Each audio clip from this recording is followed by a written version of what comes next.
tentang sabak. Biasa kita kenal kalau orang yang berlomba itu namanya musabaqah, ya. Sabak itu perlombaan. Kemudian kenapa seperti ada seperti ada korelasi, ada hubungan antara bab jihad dengan bab perlombaan, ya, dengan bab memanah dan sebagainya, seperti ada hubungan, ya memang. Sehingga Imam Ibnu Hajar menyatukan bab ini di bab jihad perlombaan ini karena untuk persiapan, ya begini di syariah. Jadi karena harus untuk persiapan. Jadi sehingga dimasukkan dalam bab jihad. Karena ketika nanti yang disebut dengan jihad kita yang sudah kita bahas bersama, hukum-hukumnya, syarat-syaratnya, tata cara perang dan sebagainya, tentunya tidak bisa ini barang ketika kita diganggu, diserang langsung muncul tiba-tiba tanpa ada persiapan, mustahil. Ini mustahil, tidak mungkin. Jadi tidak akan mungkin.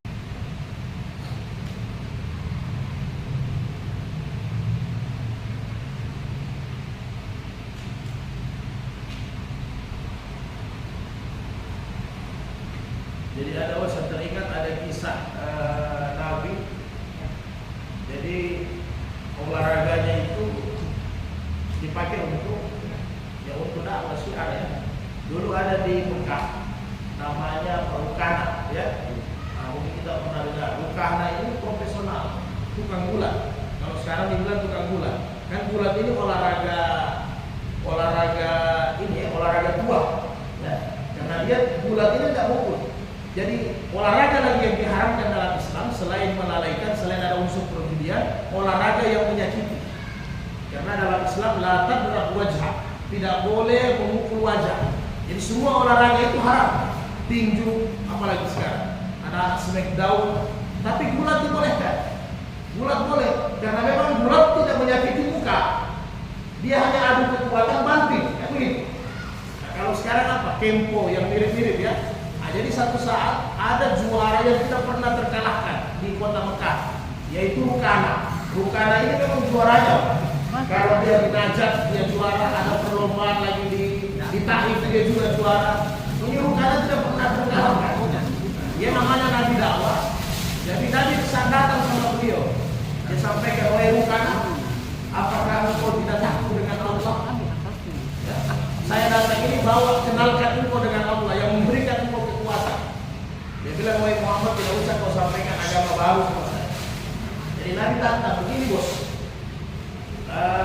Anda ini kan profesional gulat, hebat, boleh kita bertanding, ya? Maka diadakan pertandingan.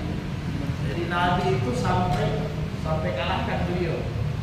Nah, setelah itu Nabi sampaikan, apakah dengan ini kau sudah bisa dapat Islam? Oh, dia bilang tidak. Dia bilang, Anda ini menyihir, tidak mungkin. Anda tidak latihan, kok bisa kalahkan saya? Nabi bilang masih ada lagi yang lebih hebat. Ini hadisnya sahih, Pak, ya. Masih ada lagi yang lebih hebat. Coba tampakkan. Maka Nabi sampaikan, kira-kira Anda mau mengenal Allah kalau saya perlihatkan? Ya. Jadi Nabi panggil pohon. Ya. Nabi panggil pohon itu datang berjalan. Langsung datang di depan Nabi. Ya.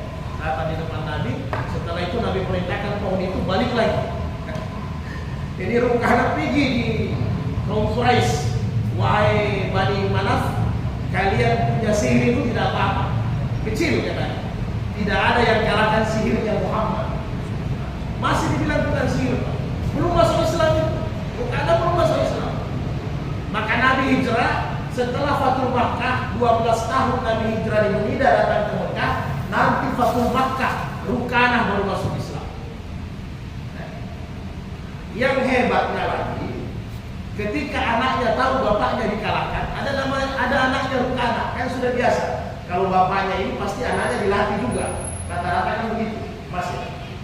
Nah, jadi namanya Yazid bin Rukana, ada Yazid namanya. Jadi Yazid ini datang sama Nabi karena dia dengar bapaknya ini dikalahkan sama Nabi, tidak masuk di akal. Karena bapaknya ini semua yang datang kalau bertanding tidak ada yang kalah Rukana. Jadi Yazid ini datang kebetulan dia pengembala, dia datang bawa 300 ekor domba. 300 ekor domba dia bawa, ya. 300 ekor domba dibawa sama Yazid. Dia bilang, wahai Muhammad, lawan saya. Nabi bilang, apa imbalannya kalau saya kalahkan Anda? Dia bilang imbalannya domba 100. Jadi Nabi lawan, bulan. Setelah main kalah, kasih Nabi 100. Dia bilang sekali lagi. Dia masih penasaran. Dia tidak tahu ini urusan mukjizat, ya, bukan urusan tenaga.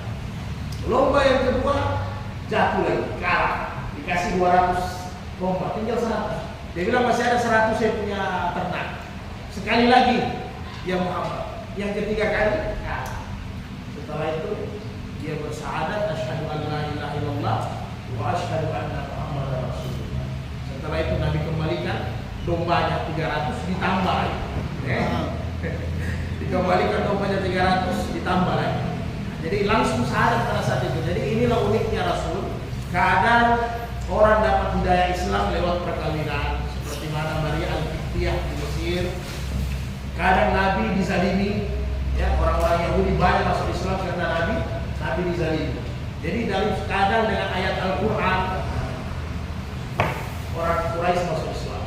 Kadang dengan akhlaknya para sahabat, ya, lalu kita bahas bagaimana semua tawanan-tawanan diikat di masjid. Setelah mereka lihat sahabat amalan masjid itu hidup, maka mereka semua masuk Islam.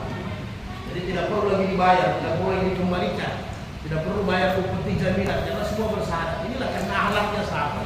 Ya, begitu juga ini salah satu contoh. Ada juga orang masuk Islam ya gara-gara Nabi main bulan. Itulah mukjizat.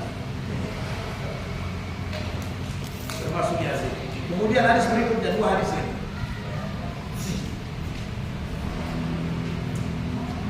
Man adhala farasan baina farasaini. Barang siapa yang memasukkan kuda 1 atau 2, wa huwa la ya'malu an yusbaqa fala ba'sa bihi. Dia masukkan itu setara. Jadi kudanya sama semua umurnya, ya, besarnya sama. Nah, kemudian dia tidak manipulasi dan dia tidak yakin bahwa dia punya menang. Dia tidak pegang juri, dia tidak pegang wasit, kira-kira begitu, ya. Maka tidak ada masalah, boleh. Tetapi fa'in amana fahuwa qamar. Tapi barang siapa yang mengatur perlombaan sudah diatur sedemikian rupa, itu sama dengan perjudian, haram, ya. Itu semua hari ini, ya.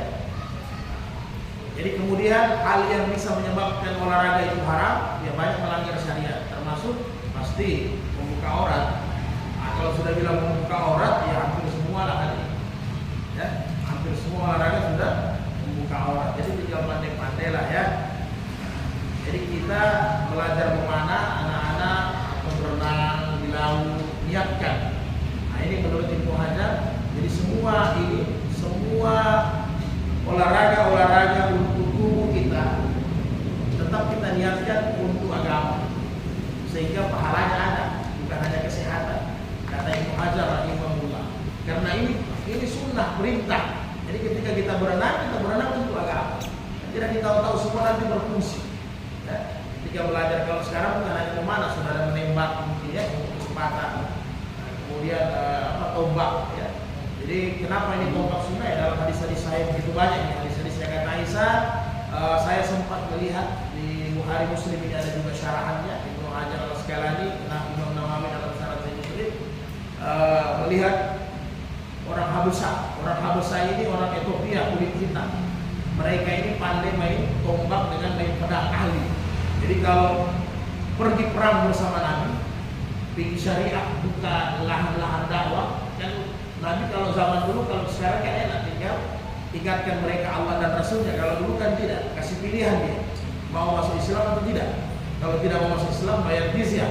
Tidak mau bayar jizyah berarti selesaikan, ya. Nah, jadi begitu. Kalau dulu kan begitu. Jadi orang-orang Habsah ini sering sampai ke Jazirah Arab, bahkan mereka sampai ke Romawi sampai ke Persia, ke Eropa ya, ke Persia, Romawi, karena memang mereka ahli. Jadi kata Aisyah, biasanya mereka untuk kasih panas badan, berkeringat, itu biasa mereka main di Masjid Nabawi. Jadi Aisyah sampaikan, biasa saya lihat Nabi ambil ridanya, serbannya, ditutupinya saya, dihijab saya sama, supaya tidak nampak dari laki-laki. Maka saya nonton. Aisyah bilang, saya menyaksikan mereka itu main latihan pedang, latihan pedang. Ya. Makanya sebagian ulama, termasuk di mazhab Syafi'i, yang membolehkan untuk latihan silahkan. Ya. Tetapi tinggal adab-adab masjid dijaga ya. Sekarang kan kalau masjid ada serambinya, ada terasnya, ya itu lebih bagus. Jadi masjid juga hidup suasana, ya. Jadi semua ada. Yang penting ingat, aurat tidak terbuka, tidak melalaikan, tidak ada unsur juminya.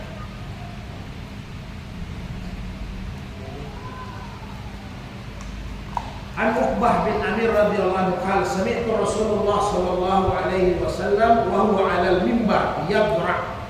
Jadi satu saat Nabi, kata Uqbah, saya mendengar Nabi naik di atas mimbar, kemudian menyampaikan beberapa ucapan. Jadi sudah menjadi kebiasaan kalau Nabi naik di atas mimbar berarti ada hal yang penting, ya. Berarti ada hal yang penting yang disampaikan. Nah, itu ayat yang tadi. Wa'iddu lahum mastata'tu min quwwatin wa min ribatil khair. Jadi hendaklah kalian mempersiapkan kekuatan, kemudian pasukan-pasukan berkuda yang tangguh, kemudian untuk melawan sekuat tenaga. Ala inna quwwata ramyu, ala inna quwwata ramyu, rawahu Muslim.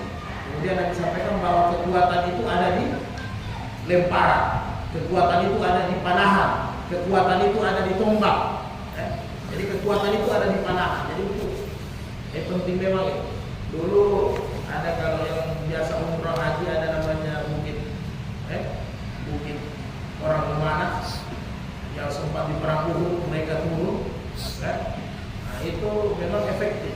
Tapi setelah mereka lihat ada ganimah dibagi-bagi, pasukan Memanah ini turun semua. Yang akhirnya musuh kembali serang, jadi sudah tidak ada yang hantam dari atas ya. Jadi memang kekuatan memanah ini luar biasa ya. Nah, ini kalau sekarangnya sudah tidak memanah, pakai rudal ya, jarak jauh, ukurannya tepat. Nah, ya kira-kira ini saudara sekalian, kitab terakhir jihad, bab terakhir.